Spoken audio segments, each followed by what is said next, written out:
A História da Matemática. Versão brasileira Som de Vera Cruz Estúdios. Distribuição Sinapse. A matemática envolve a resolução de problemas. E são os maiores problemas sem resolução que a mantêm viva.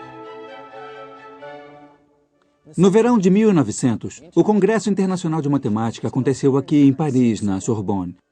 Foi um negócio bastante simbólico, em nada ajudado pelo calor de agosto. Mas vai ser lembrado como um dos maiores congressos de todos os tempos, graças a uma palestra do promissor David Hilbert. Hilbert, um jovem matemático alemão, expôs audaciosamente o que acreditava que fossem os 23 problemas mais importantes a serem desvendados pelos matemáticos. Ele tentou montar uma agenda para a matemática do século XX e conseguiu. Esses problemas de Hilbert definiram a matemática da era moderna. Daqueles que tentaram resolver os desafios de Hilbert, alguns vivenciariam imensos triunfos, enquanto outros mergulhariam em desespero infinito. Para o infinito e além.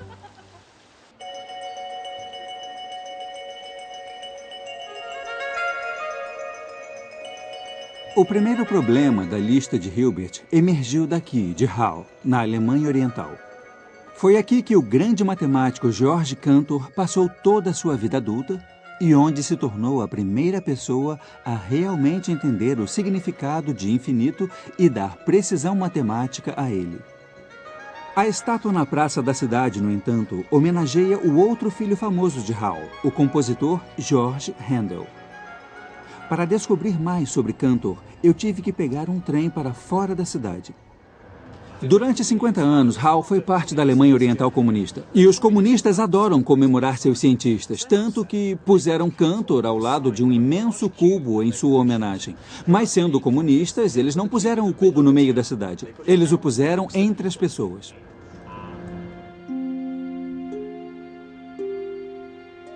Quando eu descobri o prédio, comecei a temer que talvez estivesse no lugar errado.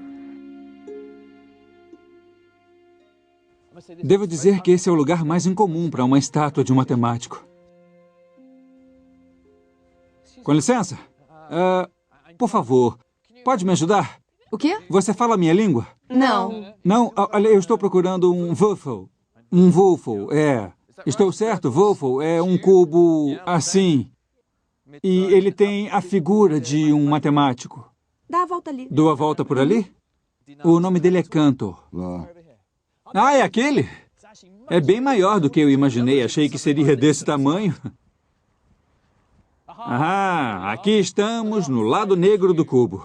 Aqui está o homem, Cantor. Cantor é um dos meus maiores heróis. Se eu tivesse que escolher alguns teoremas que eu gostaria de ter provado, acho que os dois que Cantor provou estariam na lista dos meus 10 melhores. E isso porque, antes de Cantor, ninguém tinha entendido o infinito. Era um conceito traiçoeiro que parecia não ir a lugar nenhum. Mas Cantor mostrou que o infinito podia ser perfeitamente compreensível. Só que não havia só um infinito, mas infinitamente vários infinitos. Primeiro, Cantor pegou os números 1, 2, 3, 4 e assim por diante. Depois ele pensou em compará-los com conjuntos menores, algo como 10, 20, 30, 40. O que ele mostrou é que esses dois conjuntos infinitos de números, na verdade, têm o mesmo tamanho, porque podemos fazer pares deles, 1 com 10, 2 com 20, 3 com 30 e assim por diante. Então, eles são do mesmo tamanho de infinito. Tudo bem, mas e as frações? Afinal, havia infinitamente muitas frações entre quaisquer dos números inteiros. Então, certamente, a infinidade de frações é bem maior que a infinidade de números inteiros.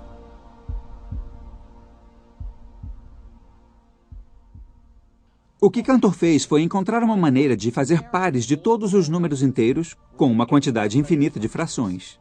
E foi assim que ele fez.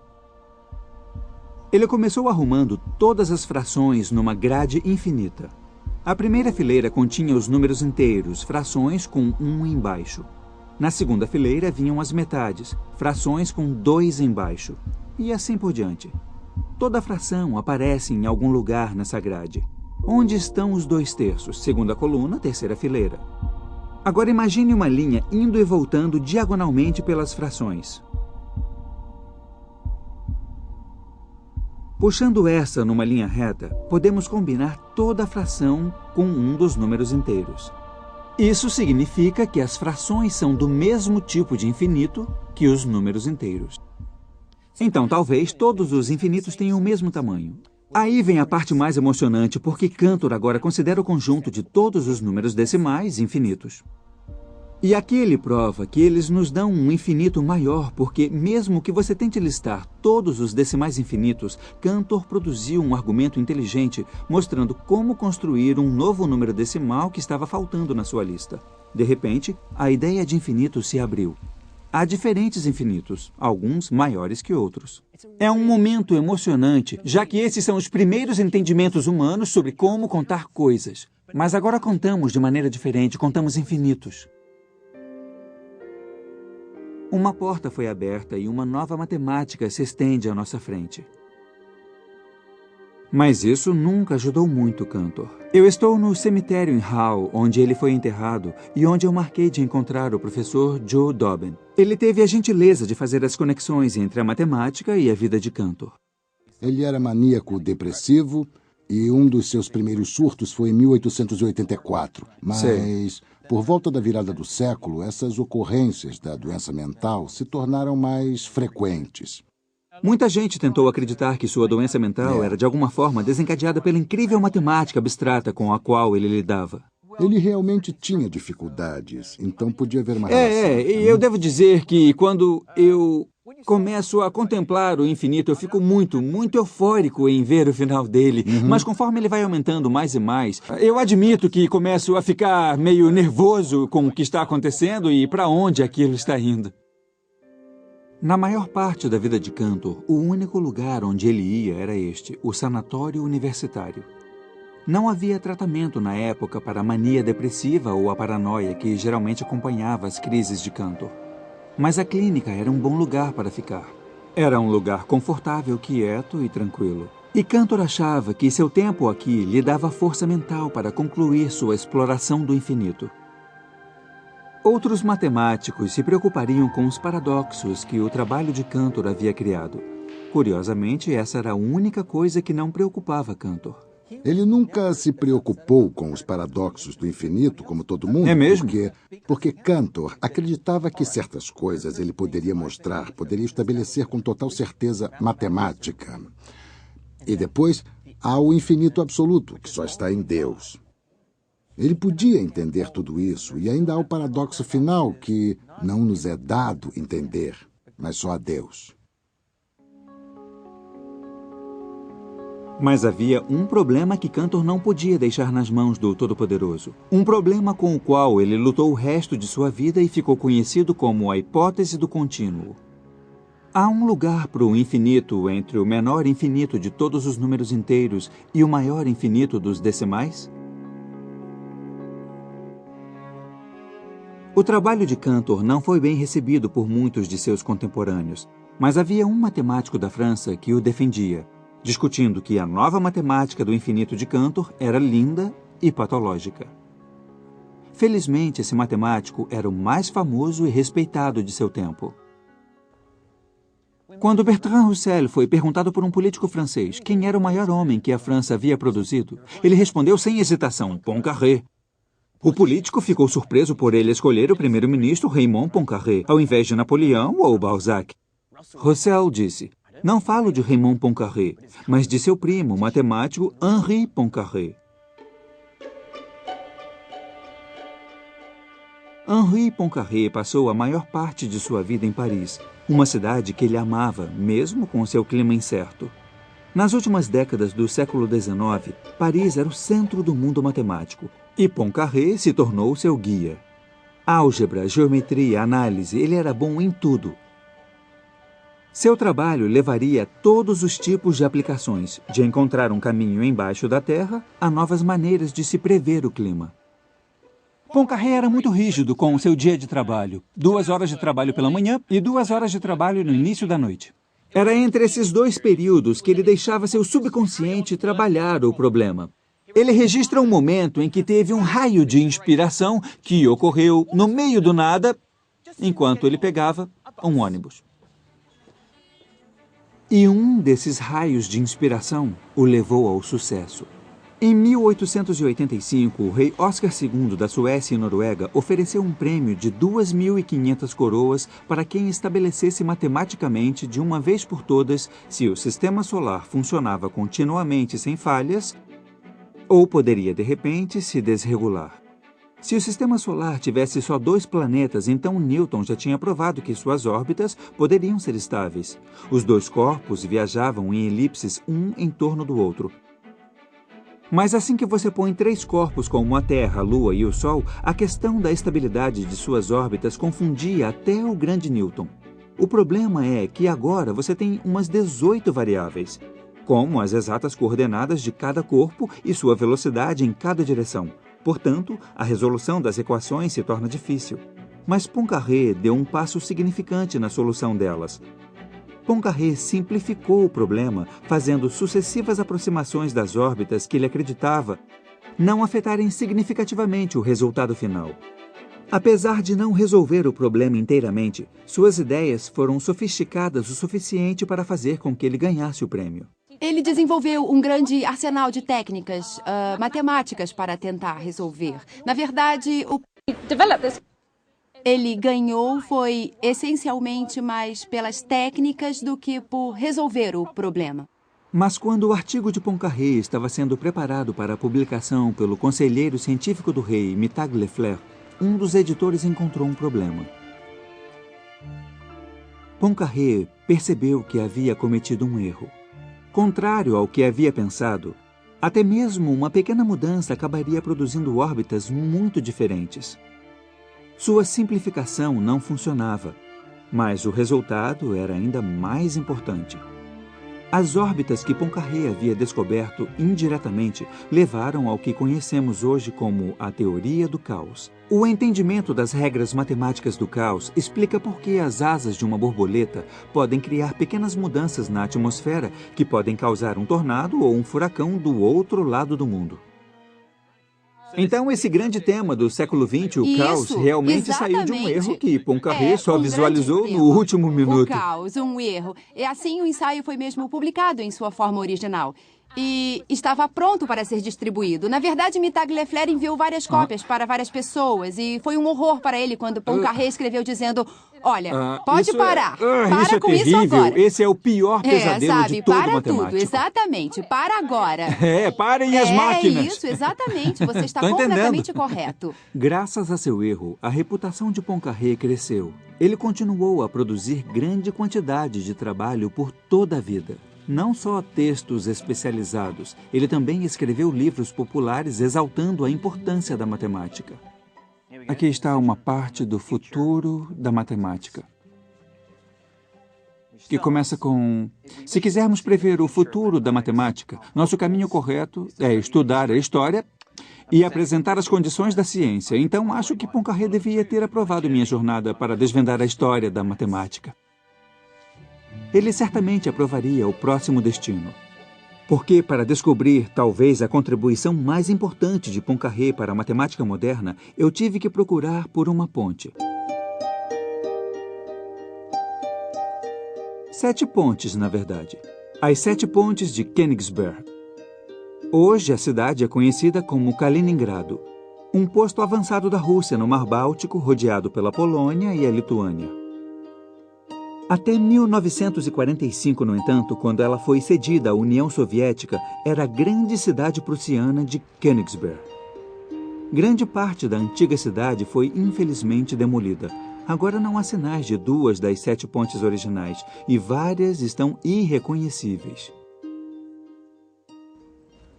Essa é uma das pontes originais. Ela pode parecer um local estranho para o início de uma história da matemática, mas venham comigo. Ela começou como um quebra-cabeças do século XVIII. Há uma rota através da cidade que cruza cada uma das 7 pontes apenas uma vez. Encontrar a solução é bem mais difícil do que parece.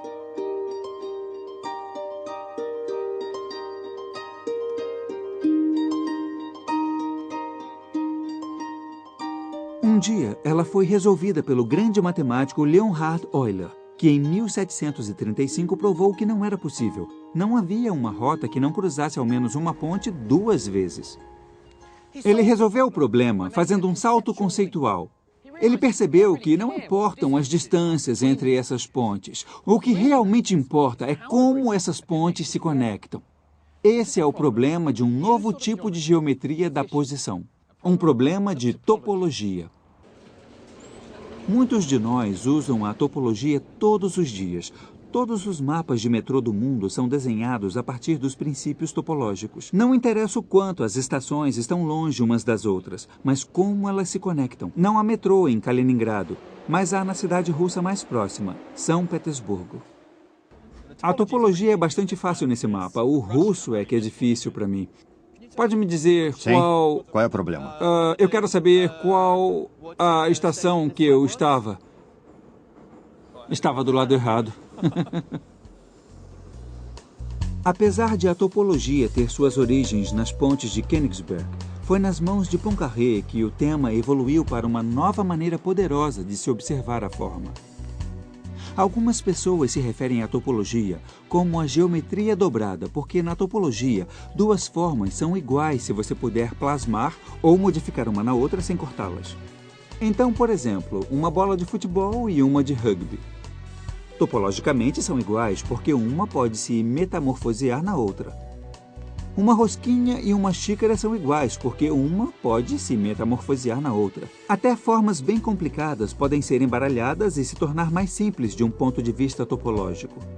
Mas não há como deformar continuamente uma rosquinha para transformá-la numa bola. O buraco no meio torna essas formas topologicamente diferentes. Poincaré conhecia todas as possíveis superfícies topológicas bidimensionais, mas em 1904 ele criou um problema topológico que não conseguia resolver. Se você tem um universo plano bidimensional, então Poincaré planejou todas as formas possíveis que podiam conter esse universo. Ele podia ser uma bola, uma rosquinha, com um buraco, 2 buracos ou mais buracos. Mas nós vivemos num universo tridimensional, então quais são as formas possíveis que nosso universo pode ter? Essa questão se tornou conhecida como a conjectura de Poincaré. Ela finalmente foi resolvida em 2002, aqui em São Petersburgo, por um matemático russo chamado Grisha Perelman. Sua prova é bem difícil de ser compreendida mesmo por matemáticos. Perelman resolveu o problema ligando-o a uma área completamente diferente da matemática. Para entender as formas, ele visou a dinâmica de como as coisas fluíam ao invés da forma. O que levou a uma descrição de todas as maneiras possíveis de se transformar o espaço tridimensional em mais dimensões. Será que ele pôde desvendar as minúcias de sua prova? Eu soube que encontrar Perelman é quase tão difícil quanto entender a solução. O estereótipo clássico do matemático é o de um cientista excêntrico, mas eu acho isso um pouco injusto. Os meus colegas são perfeitamente normais. Bom, razoavelmente. Mas quando se trata de Perelman, não há dúvidas de que ele é um personagem bem estranho. Ele recebeu prêmios e ofertas de turmas em universidades, mas recusou todas. Recentemente, ele parece ter desistido da matemática e se retirou para uma vida quase reclusa em sua modesta propriedade com sua mãe. Ele se recusa a conversar com a mídia, mas achei que poderia falar comigo enquanto colega matemático. Estava enganado. É interessante, acho que ele desligou a campainha. Provavelmente muita gente andou tocando. Eu tentei a de um vizinho e ouvi, mas a dele não faz barulho. De certa forma, acho que seus escritos e a sua matemática falam por ele, então eu não preciso encontrar um matemático. E nessa era de publicidade e dinheiro, acho que há alguma nobreza no fato dele ter se afastado dessa coisa de provar teoremas e de ganhar prêmios. Um matemático certamente teria aplaudido. A quem resolvesse qualquer um de seus 23 problemas, David Hilbert não ofereceu prêmios ou recompensas, além da admiração de outros matemáticos. Quando ele criou os problemas em Paris em 1900, Hilbert já era uma estrela da matemática. E foi em Göttingen, no norte da Alemanha, que ele realmente brilhou. Ele foi o matemático mais carismático de sua época. É óbvio que todo mundo que o conheceu o achava absolutamente maravilhoso. Ele estudou a teoria dos números, uniu tudo que estava lá e depois, em um ano mais ou menos, deixou isso completamente e revolucionou a teoria das equações integrais. Sempre há mudanças e sempre há algo de novo. E é difícil haver alguém tão flexível e tão diverso em sua aproximação quanto Hilbert foi. Ainda se fala em seu trabalho hoje, e seu nome ficou relacionado a vários termos matemáticos. Matemáticos ainda usam o espaço de Hilbert, a teoria dos números de Hilbert, a desigualdade de Hilbert e vários teoremas de Hilbert. Mas foram seus primeiros trabalhos em equações que o marcaram como um matemático que pensava em novos caminhos.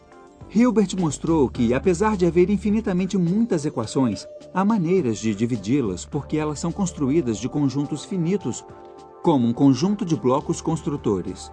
O elemento mais impressionante da prova de Hilbert é que ele não pôde construir esse conjunto finito, só provou que ele devia existir.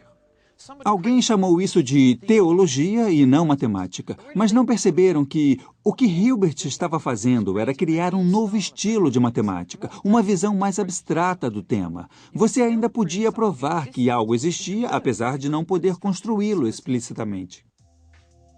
É como dizer que sei que deve haver um modo de ir de Göttingen a São Petersburgo, apesar de não saber como realmente chegar lá.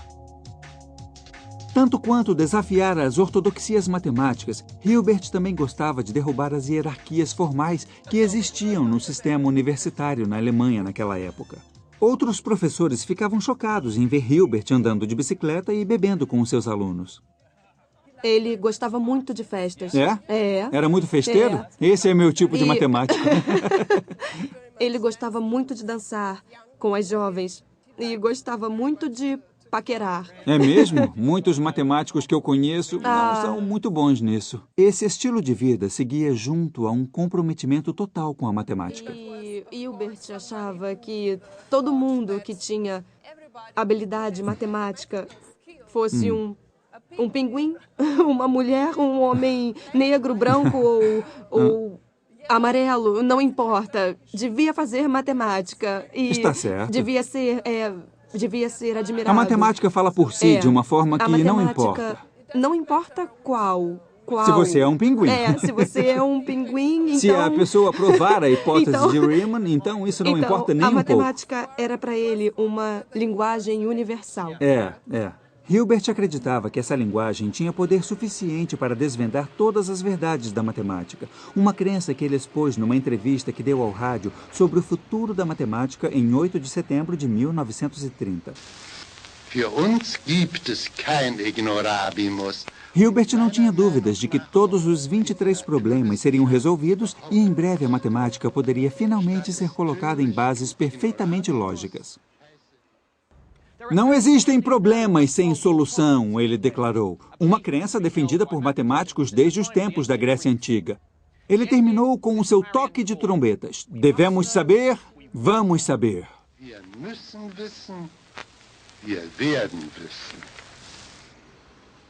Infelizmente para ele, um dia antes de uma palestra científica que não era considerada importante para ser transmitida, outro matemático destruiria o sonho de Hilbert e poria uma incerteza nos corações dos matemáticos.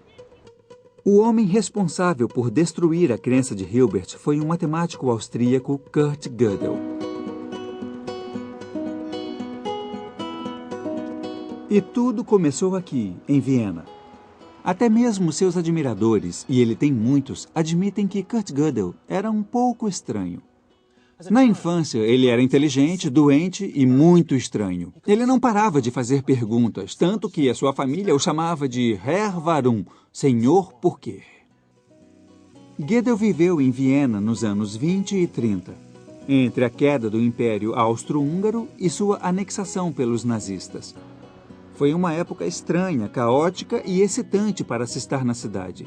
Gödel estudou matemática na Universidade de Viena, mas passou a maior parte de seu tempo nos cafés, as salas de bate-papo da internet do seu tempo, onde, entre jogos de gamão e bilhar, A verdadeira excitação intelectual tomava lugar principalmente entre um grupo influente de filósofos e cientistas chamado de Círculo de Viena. Em suas discussões, Kurt Gödel sairia com uma ideia que revolucionaria a matemática. Ele se impôs um difícil teste matemático. Ele queria resolver o segundo problema de Hilbert e encontrar a base lógica para toda a matemática. Mas o que descobriu surpreendeu até a ele mesmo. Todos os seus esforços na lógica matemática não só não deram a garantia que Hilbert queria, na verdade, provaram o oposto. Acertei. Se chama Teorema da Incompletude. Gödel provou que dentro de qualquer sistema lógico da matemática há afirmações sobre números que são verdadeiras, mas que não se pode provar.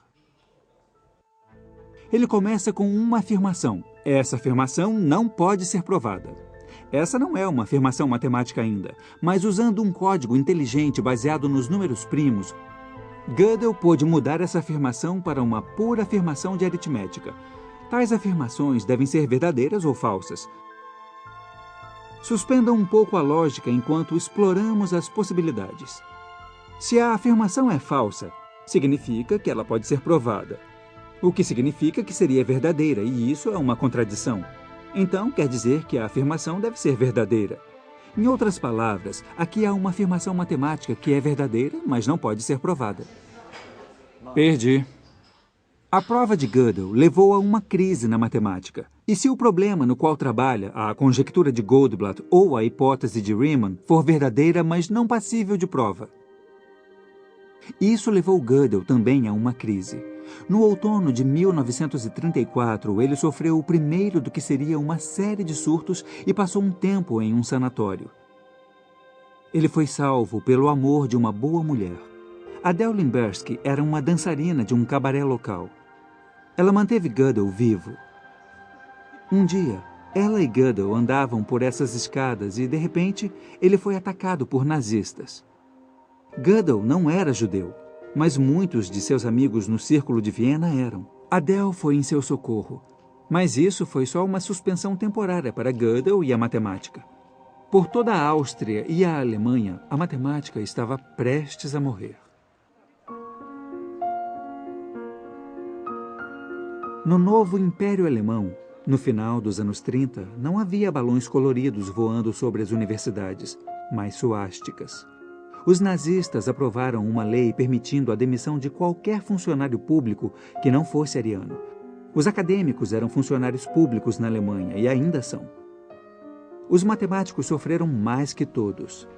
144 na Alemanha perderam seus empregos. 14 se suicidaram ou morreram em campos de concentração.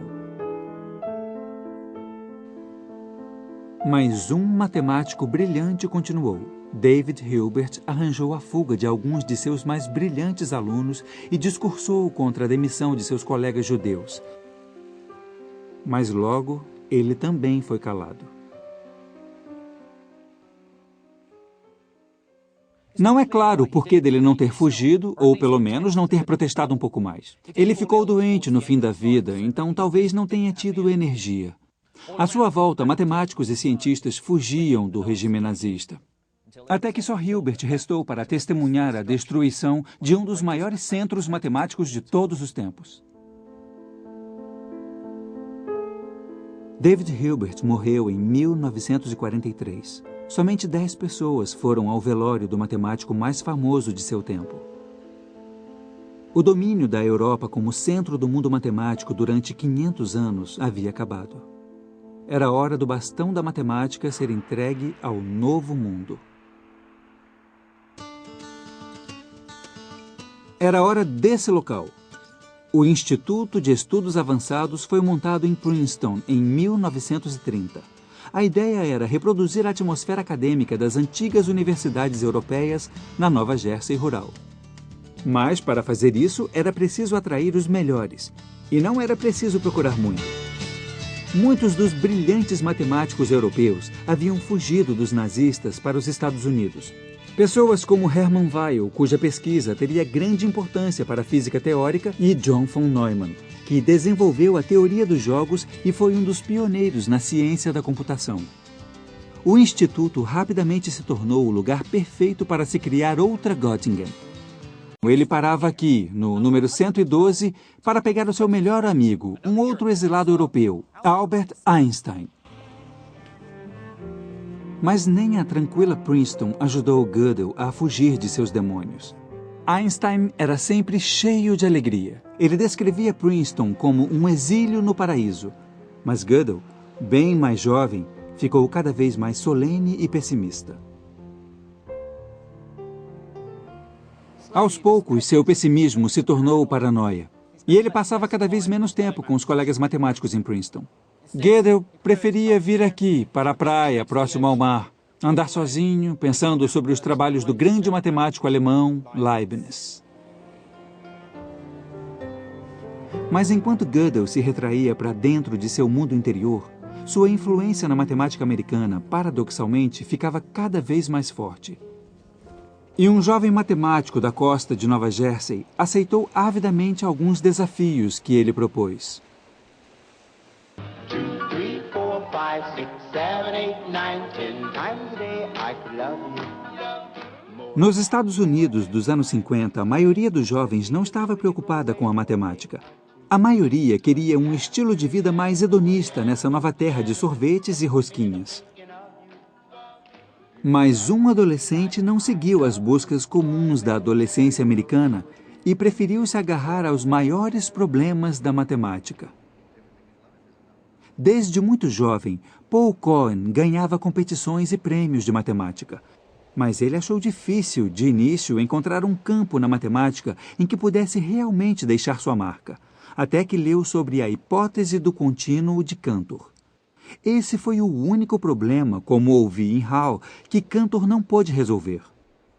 Ele questiona se há um conjunto infinito de números maior que o conjunto de todos os números inteiros, mas menor que o conjunto de todos os decimais. Parece fácil de entender, mas todas as tentativas de resolvê-lo fracassaram, desde que Hilbert o tornou seu primeiro problema em 1900.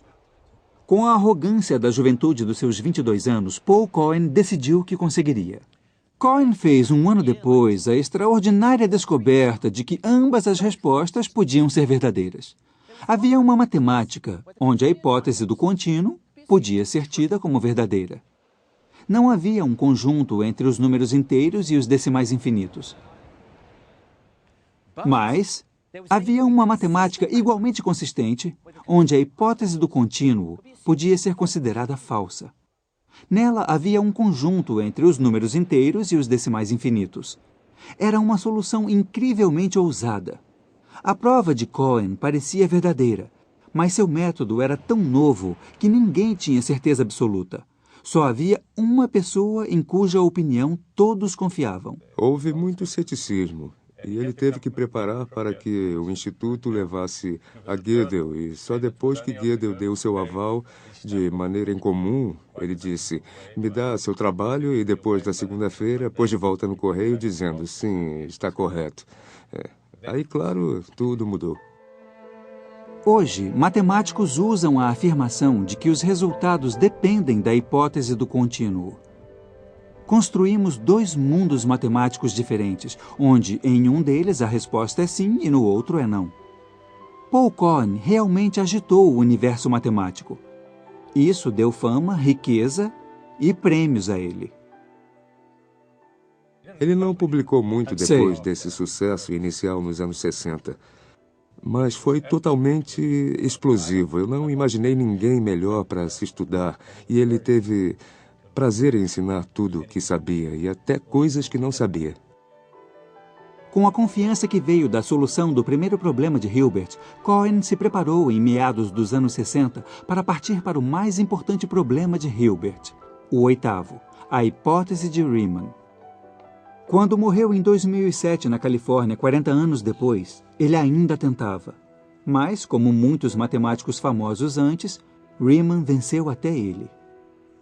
Mas sua aproximação inspirou outros a fazer progressos em direção a uma prova, incluindo um de seus alunos mais famosos, Peter Sarnak. Eu acho que, enfim, eu amo esse cara. Ele foi minha inspiração.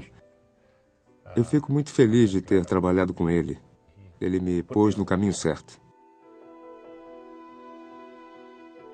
Paul Cohen é um bom exemplo de sucesso do grande sonho americano. Da segunda geração de imigrantes judeus, ele se torna um grande professor americano.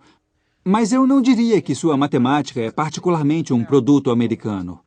Cohen se envolveu tanto com seu problema que provavelmente o teria realizado em qualquer lugar. Paul Cohen teve relativa facilidade, mas outro grande matemático americano nos anos 60 encarou uma luta bem mais dura para causar impacto. Na verdade, porque era uma mulher. Na história da matemática, quase todos os grandes matemáticos foram homens, mas houve algumas exceções. Houve a russa Sofia Kovalevskaya, que se tornou a primeira mulher professora de matemática em Estocolmo em 1899 e ganhou um prêmio matemático francês de muito prestígio, e depois Emmy Noether, uma talentosa na álgebra que fugiu dos nazistas para os Estados Unidos, mas morreu antes de realizar totalmente seu potencial. E depois teve a mulher que me fez cruzar o país, Julia Robinson, a primeira mulher a ser eleita presidente da Sociedade Americana da Matemática.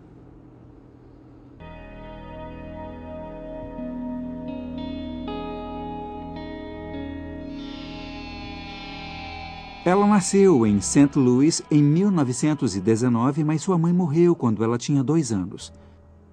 Ela e a irmã Constance foram viver com a avó numa pequena comunidade no deserto perto de Phoenix, no Arizona. Julia Robinson cresceu por aqui e eu tenho uma foto que mostra sua casa nos anos 30 com pouca coisa ao redor. E as montanhas que são iguais a essas aqui, então eu acho que ela deve ter vivido ali embaixo. Julia foi uma menina tímida e doente que, aos 7 anos, passou 1 ano na cama por causa da escarlatina. Sua saúde continuou debilitada por toda a infância. Foi dito que ela não passaria dos 40 anos. Mas, desde o início, ela tinha uma habilidade matemática inata. Na sombra de um cacto típico do Arizona, ela passava o tempo brincando com intermináveis jogos de contar pedrinhas. Essa busca por padrões daria a ela um sentimento e um amor pelos números que duraria pelo resto de sua vida. Mas, apesar de mostrar inteligência precoce, ela teve que lutar continuamente na escola e na faculdade para simplesmente ter permissão de continuar fazendo matemática. Quando adolescente, ela era a única garota na turma de matemática, mas tinha pouco apoio. Então, a jovem Julia buscou estímulo intelectual em outro lugar. Julia adorava ouvir um programa de rádio chamado Explorador Universitário, e o episódio 53 foi todo sobre matemática. O locutor contou que descobriu que, apesar da sua linguagem particular e a sua natureza retraída, os matemáticos eram criaturas muito interessantes e inspiradoras. Pela primeira vez, Julia descobriu que havia matemáticos e não só professores de matemática, que havia um mundo da matemática por aí, e ela queria fazer parte dele. As portas para aquele mundo se abriram aqui na Universidade da Califórnia em Berkeley, perto de São Francisco. Ela estava tão obcecada que queria ir para Berkeley. Aham. Não, Berkeley não. Ela queria ir para qualquer lugar em que houvesse matemática. Berkeley certamente tinha matemáticos, inclusive um teórico dos números chamado Raphael Robinson. Em suas caminhadas frequentes pelo campus, eles descobriram que tinham mais do que uma paixão pela matemática. Eles se casaram em 1952. Julia fez seu PhD e se dedicou ao que acabaria sendo o trabalho da sua vida, o 10º problema de Hilbert. Ela pensava nele o tempo inteiro. Ela me disse que não queria morrer sem saber aquela resposta, e isso se tornou uma obsessão. A obsessão de Julia foi partilhada por muitos outros matemáticos desde que Hilbert o apresentou em 1900. Seu 10º problema perguntava se havia um método universal que pudesse dizer se qualquer equação tinha uma solução em número inteiro ou não. Ninguém podia solucionar. Na verdade, a crença era de que esse método universal não era possível. Como se poderia provar que, por mais engenhoso que você fosse, nunca chegaria a um método? Com a ajuda de colegas, Julia desenvolveu o que ficou conhecido como a hipótese de Robinson. Ela discute que, para mostrar que tal método não existe, você só precisa criar uma equação cujas soluções fossem um conjunto bem específico de números. O conjunto de números precisava crescer exponencialmente como em segundas potências e ainda ser capturado pelas equações no coração do problema de Hilbert. Por mais que Robinson tenha tentado, ela não encontrou esse conjunto. Para o 10º problema finalmente ser resolvido, era necessário haver uma nova inspiração, e ela veio de 8.000 quilômetros de distância, de São Petersburgo, na Rússia. Desde que o grande Leonhard Euler se instalou aqui no século XVIII, a cidade ficou famosa por sua matemática e matemáticos. Aqui no Instituto Steklov, um dos matemáticos mais brilhantes do mundo estabeleceu seus teoremas e conjecturas. Nessa manhã, um deles deu um raro seminário. É difícil, mesmo você falando russo, e infelizmente eu não falo. Mas temos uma pausa para nos recuperar antes da última hora. Há um tipo de regra em seminários de que o primeiro terço é para todos, o segundo é para os especialistas e o terceiro é só para o palestrante. Então acho que é o que teremos a seguir. O palestrante é Yuri Matiasevich. E ele está explicando seu último trabalho sobre, o que mais? A hipótese de Riemann. Sendo um brilhante aluno de pós-graduação, em 1965, o professor de Yuri sugeriu que ele se dedicasse a outro problema de Hilbert, aquele que havia preocupado Julia Robinson, o 10º de Hilbert. Era o auge da Guerra Fria.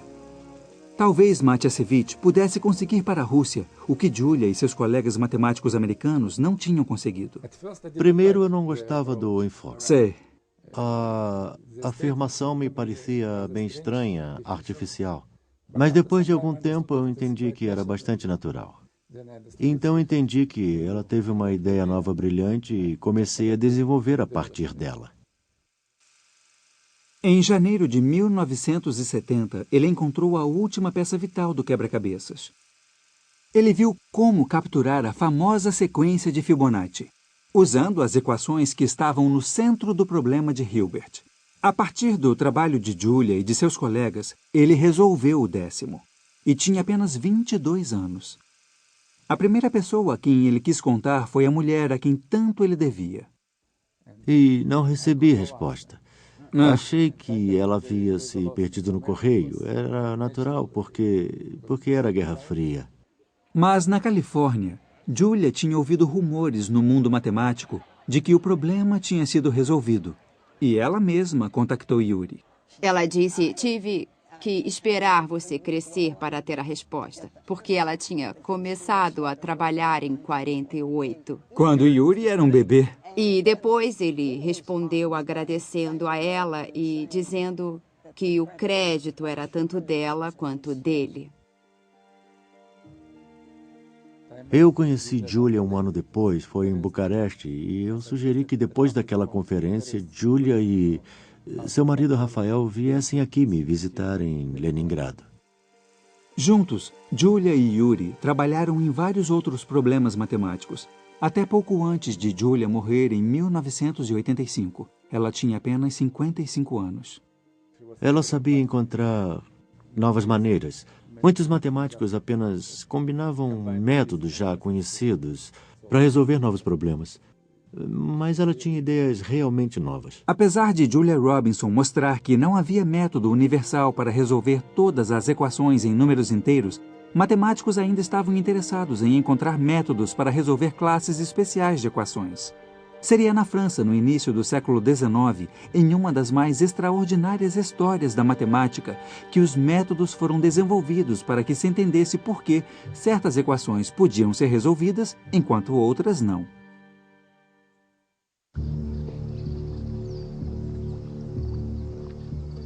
Era início da manhã em Paris, em 29 de maio de 1832.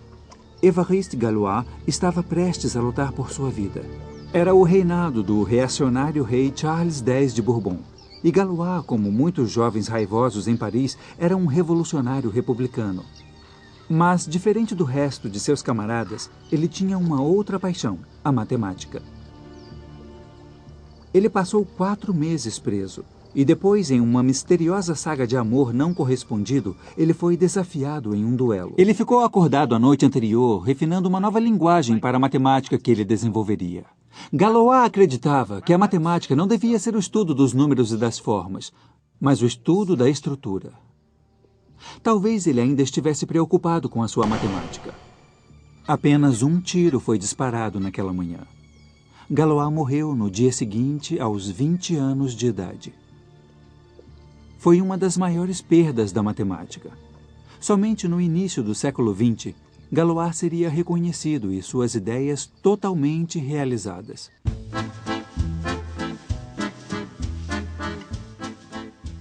Galois descobriu novas técnicas para poder dizer se certas equações tinham solução ou não. A simetria de certos objetos geométricos parecia ser a chave. Sua ideia de usar a geometria para analisar as equações seria usada nos anos 20 por outro matemático parisiense, André Weil. Eu fiquei muito interessado e, no que diz respeito à escola, fui bem-sucedido em todos os ramos possíveis. E ele foi. Depois de estudar na Alemanha e também na França, André se estabeleceu em seu apartamento em Paris, que dividia com sua irmã mais famosa, a escritora Simone Weil. Mas quando a Segunda Guerra Mundial estourou, ele se encontrou em circunstâncias bem diferentes. Ele escapou da correnteza fugindo para a Finlândia, onde quase foi executado por ser um espião russo. Em sua volta à França, foi posto na prisão de Rouen para esperar o julgamento por deserção. No julgamento, o juiz deu uma escolha a ele: mais 5 anos de prisão ou servir numa unidade de combate. Ele escolheu o exército francês. Uma escolha de sorte. Porque pouco antes da invasão dos alemães, alguns meses depois, todos os prisioneiros foram mortos. Weil só passou alguns meses na prisão. Mas dessa vez foi crucial para sua matemática. Porque aqui ele desenvolveu as ideias de Galois e desenvolveu a geometria algébrica, uma nova linguagem para entender as soluções para as equações. Galois mostrou como novas estruturas matemáticas podiam ser usadas para revelar os segredos por trás das equações. O trabalho de Weil levou ele aos teoremas que conectaram a teoria dos números, a álgebra, a geometria e a topologia e a uma das maiores realizações da matemática moderna. Sem André Weil, nunca ouviríamos falar do homem mais estranho na história da matemática, Nicolas Bourbaki. Não há fotos de Bourbaki, mas sabemos que ele nasceu nesse café no Quartier Latin em 1934, quando era um bom café, o Café Coupelard, e não a lanchonete de fast food que se tornou. Nessa rua encontrei o especialista em Bourbaki, David Aubin. Devo admitir que, quando era estudante, fiquei bem assustado quando fui à biblioteca, porque esse tal Bourbaki tinha escrito tantos livros.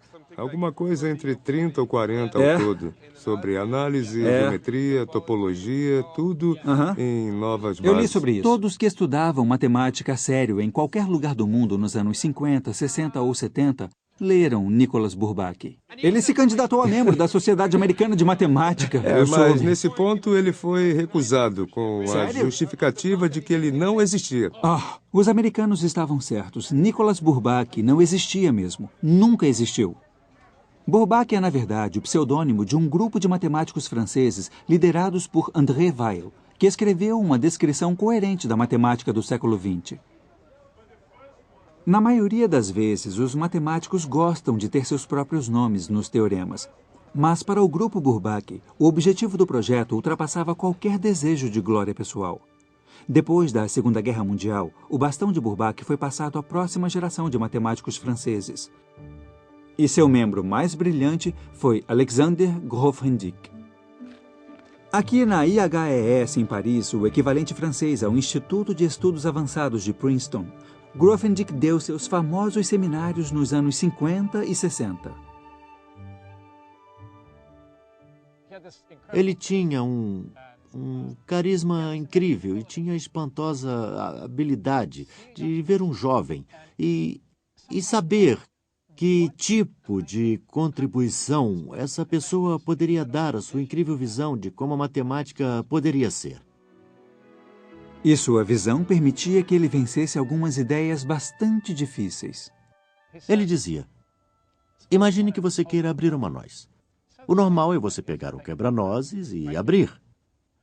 Ele dizia que seu enfoque era mais como se você pegasse a noz e a pusesse na neve, deixasse lá por alguns meses e, quando retornasse, ela abriria sozinha. Grothendieck é um estruturalista. O que interessa a ele são as estruturas escondidas por baixo de toda a matemática. Só quando você vai até a arquitetura básica e pensa nos termos gerais, os padrões se tornam claros.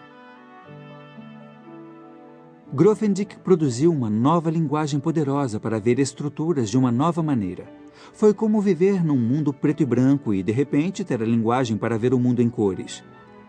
E é uma linguagem que os matemáticos usam desde então para resolver problemas na teoria dos números, na geometria, até mesmo na física fundamental. Mas, no fim dos anos 60, Grothendieck decidiu virar as costas para a matemática, depois que descobriu a política. Ele acreditava que a ameaça de uma guerra nuclear e as questões do desarmamento nuclear eram bem mais importantes do que a matemática. E que as pessoas que continuavam a fazer matemática ao invés de confrontar essa ameaça nuclear estavam fazendo mal ao mundo. Grothendieck decidiu deixar Paris e se mudar para o sul da França, onde cresceu. As explosões políticas radicais se seguiram e depois veio uma crise nervosa. Ele se mudou para os Pirineus e se tornou recluso. Hoje ele perdeu contato com seus velhos amigos e colegas matemáticos. Apesar do legado de suas conquistas significarem que Grothendieck está ao lado de Cantor, Gödel e Hilbert como alguém que transformou a paisagem matemática. Ele mudou toda a matéria de maneira fundamental. Isso nunca vai mudar. Certamente, ele é a figura dominante do século XX.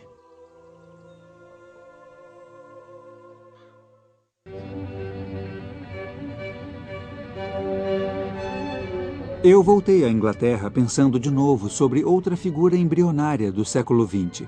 A pessoa que começou tudo isso, David Hilbert. Dos 23 problemas que Hilbert propôs aos matemáticos no ano de 1900, a maioria deles agora está resolvida. No entanto, há uma grande exceção. A hipótese de Riemann, o oitavo da lista de Hilbert. Este ainda é o santo graal da matemática. A palestra de Hilbert inspirou uma geração a buscar seus sonhos matemáticos. Hoje, pela manhã, onde eu cresci, espero inspirar outra geração.